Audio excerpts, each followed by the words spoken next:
السلام علیکم ویورز، امید ہے آپ سب خیریت سے ہوں گے۔ ویور، جیسا کہ آپ کو معلوم ہے کہ پاکستان میں ان دنوں میں الیکشن کی تیاریاں اپنے عروج پر ہیں۔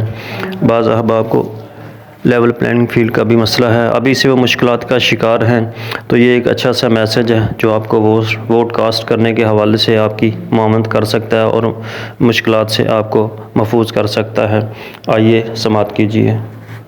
ہمارے پی ٹی آئی کے دوست آج کل شکایت کر رہے ہیں کہ وہ ریاستی جبر کا نشانہ بن رہی ہیں۔ گرفتاریوں سے لے کے الیکشن سمبل کا چھن جانا سب پری پول ریگنگ کی نشانی ہے۔ ان کو یہ بھی شک ہے کہ پولنگ والے دن بھی ریگنگ ہوگی۔ پولنگ والے دن ریگنگ ممکن ہے، جعلی ٹھپے کیسے لگتے ہیں یہ کسی اور دن کے لیے۔ ایک انہیرنٹ فلا جو سسٹم کے اندر ہے، یہاں پر پولنگ اتنی سلو ہوتی ہے، 60 سے 62% سے اوپر اگر ٹرن آؤٹ ہو جائے تو میرے خیال میں تو لوگ ووٹ ہی نہیں ڈال سکتے، کیونکہ لائنز طویل ہوتی چلی جاتی ہیں، بزرگ تھک جاتے ہیں، جوان بور ہو جاتے ہیں۔ ایسے میں اگر لگے کہ ہوا مختلف سمت کی چل رہی ہے تو پولنگ کو مزید سلو کیا جا سکتا ہے۔ ہوا کا تعین کیسے ہوتا ہے؟ پولنگ اسٹیشن کے باہر بوتھ پر رش دیکھ کر۔ آپ کس پارٹی کے بوتھ سے پرچی بنوا کر اندر کس پارٹی کو ووٹ دے رہے ہیں، اس کا آپس میں کوئی تعلق نہیں ہے۔ یعنی کہ آپ سب مسلم لیگ نون کے بوتھ سے پرچی بنوا کر اندر ڈبے میں ڈبہ، ڈبے میں کیک والا سرپرائز دے سکتے ہیں۔ This public service message is brought to you by Ali Aftab Saeed.